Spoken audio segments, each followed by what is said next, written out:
Good morning, sports fans. Hopefully everybody had an awesome Sunday. Would have been better if Marquez Valdez-Scantling hadn't fumbled away that catch that he had in overtime against the Colts. Good win by the Colts. I thought Philip Rivers played well. As a Packer fan, that one hurt a little bit. Kind of the reason I also think we're a little bit pretenders. You know what I mean? Like there was a couple things that we couldn't get done in that game that were very vintage Green Bay, and it's one of the reasons we're just not going to be contenders. But hey, that's not what we're here to talk about today. I'm sure most of you guys would agree with me on that one, but we're here today just do a quick cash lineup review from yesterday. Hopefully everybody had a successful and profitable day yesterday and made themselves some solid coin on whatever sites you were playing on.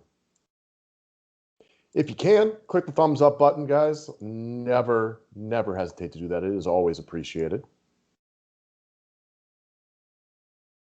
As you can see, Mark Andrews made the lineup yesterday, and we'll talk about him here momentarily. Before we get into that, guys, I just want to talk about the deals that we have up. Both deals currently need to be paid for manually. That is by using the PayPal or Venmo addresses below. It's two different amounts, so I'll know exactly what it is that you're going for if you send those in. And then I'll try to get the website updated this week with new pricing and things like that. So the NFL package with only a handful of weeks left in the regular season and the playoffs, prices all the way down to $49 for the rest of the year. If you want on that, we're off to a good start this year. I know cash game records are, 8-3, 7-4, give and take for a lot of customers, and love to, talk you guys through it on a weekend basis. As far as NBA goes, guys, we're about a month away now from the start of the NBA season. Free agency was a lot of fun to watch over the weekend. I could go for a lot more of it, but hey, it was exciting. I still got a few spots left at the price tier of only $60 for the full NBA season. If you pay those through PayPal or Venmo, we'll get you all set up and ready to go. That's half price. As I've mentioned a few times this year, we're doing tiered pricing for early customers. This is still considered early. A couple more of you get the $60, and then the price goes up by 25%, and we will stage people in like that. So it's the best time to take advantage of it right now. Always don't hesitate to get your money in at Overlay. I took a couple of rough, close losses yesterday, so excited to get back on the matchup shop tonight, guys. If you need have trouble depositing money over there, you can reach out to their customer service. They're having a little, I guess the best way to phrase it, some issues with PayPal currently, so that's not up and running, but plenty of other ways to deposit. And if you do make a deposit, send me a screenshot of it so I can hook you up with a free membership to the 5-pack. Subscribe to the station if you are new to it, and thumbs up is always appreciated, and let's roll from there. So you can see this is a $25 single entry, one of the larger double ups that there is out there. You can usually find me in a few of these 25s throughout them because there's a lot of options to sign up for $25 single entries, and it's probably just my favorite overall. It's not too big, it's not too small. You can do a handful of them, or however many you feel comfortable with. You can do a couple 50s and 100s if you got the bankroll for it, or if you're a big money player, get even bigger than that.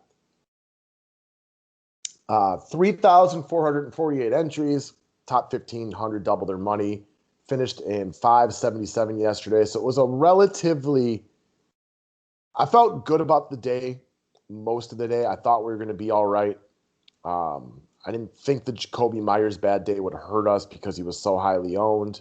When Mark Andrews got off early, it felt good. And I thought Peterson would be more popular than he was. So that one was like the biggest snowflake of the day. So let's start at the top with Tayson Hill. Coming in at 46% owned at only 4,800. We talked about Tayson Hill for a long time yesterday morning. I understand why people were nervous about him. I get it, right? He's never started a game in the NFL before.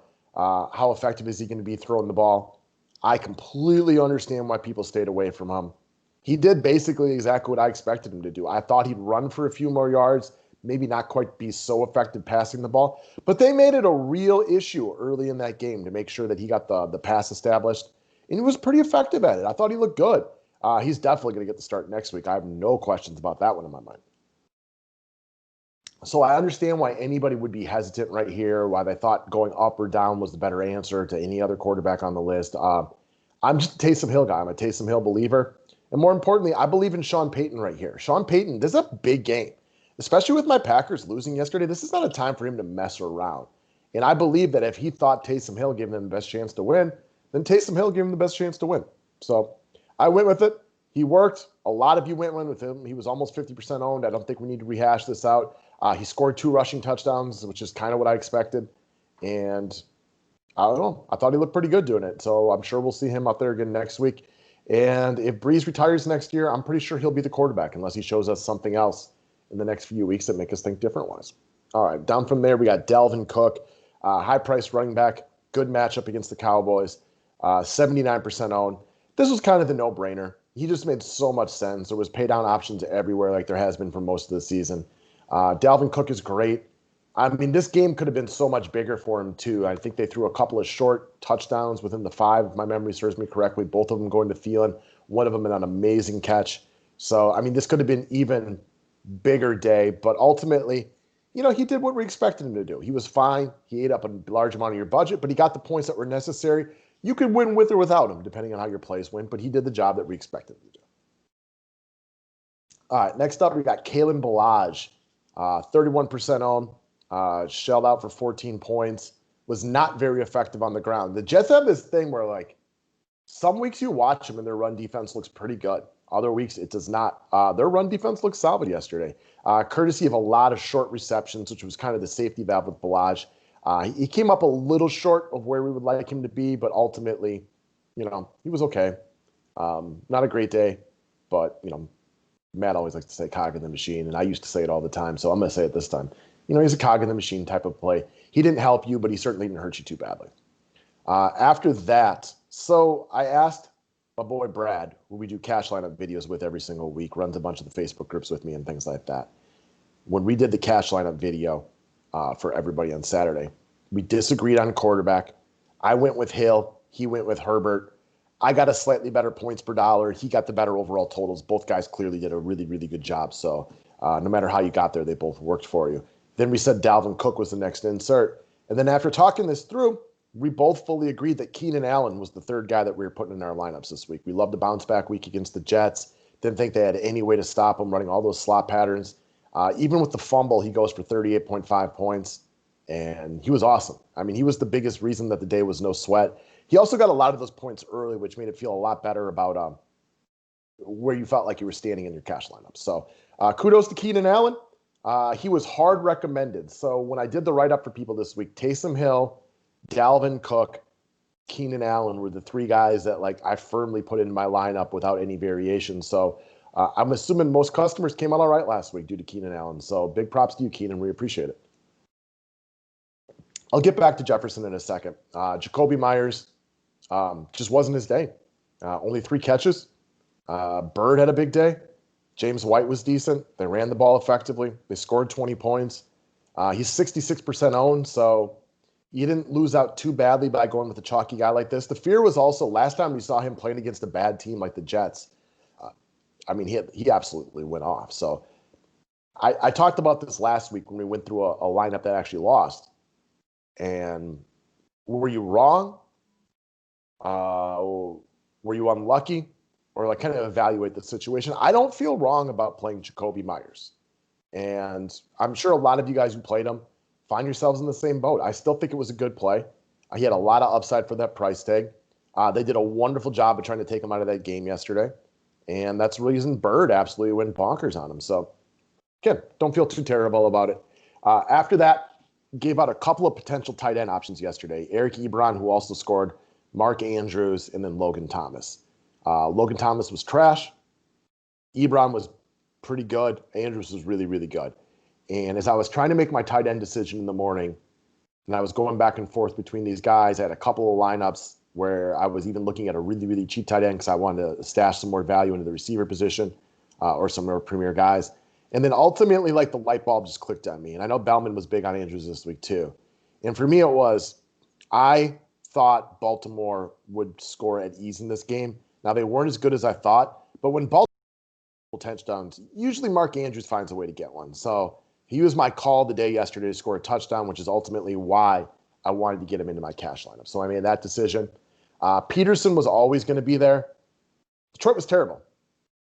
No questions about it. They were awful, just all around awful, terrible and awful, and then awful again. So he was basically outside of the game script later in the game because Detroit was atrocious in every sense of the word. No Galladay, no Amendola. Stafford was terrible. The running game wasn't effective. No matter who you use from Detroit, they were god-awful. And AP, at 24% with 1.8 points was the worst play of the day. So we'll go back to it. I don't feel bad about playing Jacoby Myers. The Peterson one, like as the day progressed, I was like, yeah, maybe you were just wrong on that one. Like you didn't get unlucky.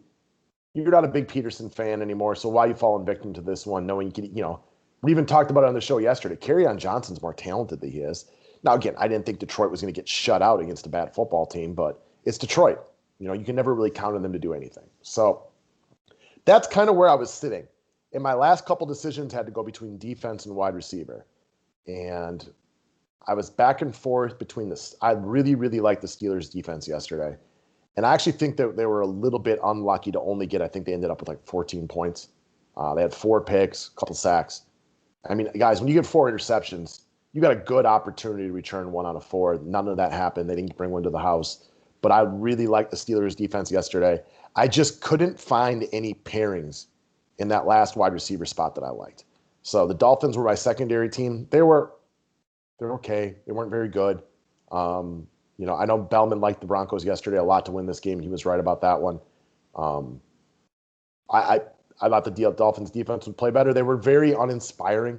They didn't get run all over, passed all over, but they didn't get to, I thought Locke played well. He didn't get sacked at all. Fortunately, they got us a few points. And then that got me to my last wide receiver spot, which, guys, I cannot tell you how long I spent yesterday trying to figure out which wide receiver I wanted to go with. And it was between Jefferson, like Claypool, Deontay Johnson, Juju. Like, these guys all fit into there. And ultimately, I think Claypool, Deontay Johnson, and Jefferson were all pretty good. Glad I didn't end on Juju. He had a bad day. Jefferson caught that late long touchdown. That helped big time. Really made the day the last portion of the day a lot less stressful. He's awesome. I wish he'd had a bigger day than Thielen. I bet him hard on overlay and took the L on that one, which hurt. But a bunch of the guys. Oh, I was also looking at Will Fuller right in that price range. It was very, very, very, very close. So ultimately, I think the biggest reason I chose Jefferson is I did think there was a possibility. I knew Cook could be overwhelming chalk, but I was like, if Jefferson hits a long touchdown early, like this is going to pull points away from Cook. And I think they can be good together. And they were both fine together. Neither one of them was great. They were both solid. Obviously, the play of the day was Keenan Allen. I'm glad I recommended for everybody because that was the reason that we all won. He was wonderful. And then a bunch of other blah in there, right? Like Hill was good, but he was popular. Cook was good, but he was, as expected. Bellage, blah. Jefferson, blah. Andrews was very good too. But Keenan Allen was the play of the day. I'm glad. I firmly recommended him, and I want to give some love to my boy Brad Christensen, who does the cash game videos with me, because I really liked Allen, but the fact that we both liked him so much made me feel it gave me the warm and fuzzies to like flat out just plain out recommend him as one of the staples of lineups yesterday. So thank you for that, Brad. Thank you for all the help you give us, and that about covers it, guys. Do you want to just pop this one up real quick? Man, try this again. Unhide. Try this. Sorry, guys, I'm not coming off too well right now. So this is just an idea of where we're sitting for the year. This is Brad, as we talked about. He's one of the admins. And then Andy Smith is actually my very first DFS customer. They just kind of post their wins in the Facebook groups.